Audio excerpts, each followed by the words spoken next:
Welcome back into the Sports Source. This segment of our program brought to you by Calhoun's. If you are looking for live entertainment, folks, check out the patios at Calhoun's on the river, downtown Knoxville. Calhoun's in Oak Ridge, right on the lake there. Calhoun's in Maryville. Calhoun's in Lenoir City, right there on the dock. Thursday, Friday, Saturday, they got live music on the water. All these patios. Calhoun's, plus they got 5 other area locations you can also get to. Calhoun's, the taste of Tennessee. All right. We have discussed ESPN's FPI system in the past. A big chunk of it ties back to your recruiting rankings. I would give that value as well if they went in and removed the people who are no longer on your team, but they do not. So when you're talking about recruiting rankings and you're giving credit to teams that have lost guys due to injury, transfer, whatever, it's kind of a flawed system. We discussed this a few weeks ago when they came out and said Tennessee was number 15 in the nation in their system. Okay. I'm not buying that. This week, they came out and put up a list. Let's go ahead and show it. They put up a list of probable wins. It's their probability chart. And they say Tennessee's most likely to win 7.6 games this year. The way they look at it is they give you a percentage chance to win, and you see it from the easiest game to the worst game in their system. They consider if you're over 65 or so, that's considered a likely win. If you're a toss-up, which is between 50 and 65% or whatever, they kind of go in there and say, all right, you'll win half your toss-ups or something. So that's how Tennessee's looking at 7.5 wins there. The likely losses, Georgia, Florida, Alabama, nobody would argue that, I don't think. But there's your list. My question for the panel, 7.6. Let's say that's your over-under. Or let's say that's their over-under. Where's your over-under? Do you guys think 7.5 is a proper gauge, or would you go higher, or would you go lower? I'd go lower, 6.5. 6.5 is Jimmy's over-under. Yeah. Gentlemen, I agree with that one. That's where mine would be. I think that's where you've seen some of the previous estimates in Vegas. terms of Vegas.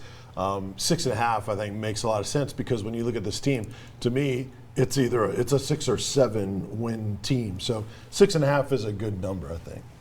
Yeah, I would drop it the same number because with ESPN's FBI projections with their percentage chance, I would drop a few of those in terms of likelihood, like with Missouri, Mississippi State. I think those are going to be a little bit tougher. BYU actually thinks it's going to be a little bit tougher. Tennessee should win that one. Agreed. Yeah, I thought that was surprising. That's an 80% chance you beat BYU. Yeah, so with the individual games, I think they're giving a little bit better likelihood. So I would drop it a win from 7.5 to 6.5. Bob Hahn? 6.5.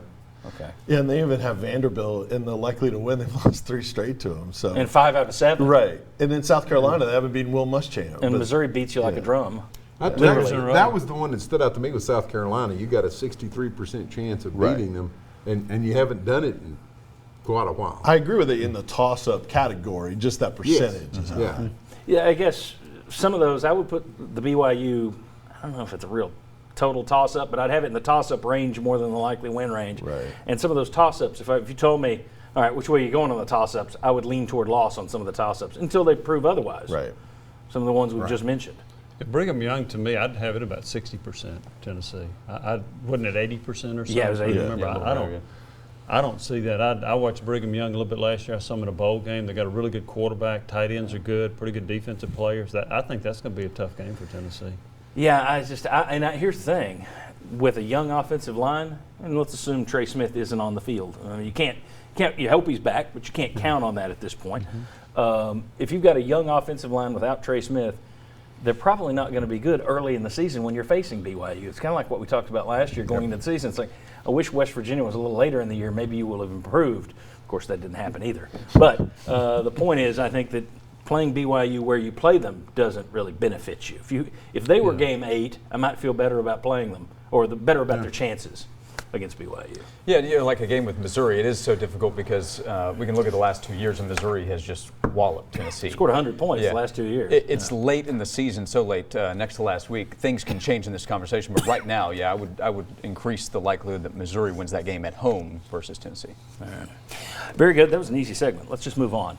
We're gonna need more time to talk about Tennessee's basketball churn. We're going to look at the roster. Another departure this week, and DJ Burns will talk about the roster. And there are still folks saying, it's an NCAA tournament team. Can we be confident that this team is or isn't an NCAA tournament team? Come back and check the revolving door next.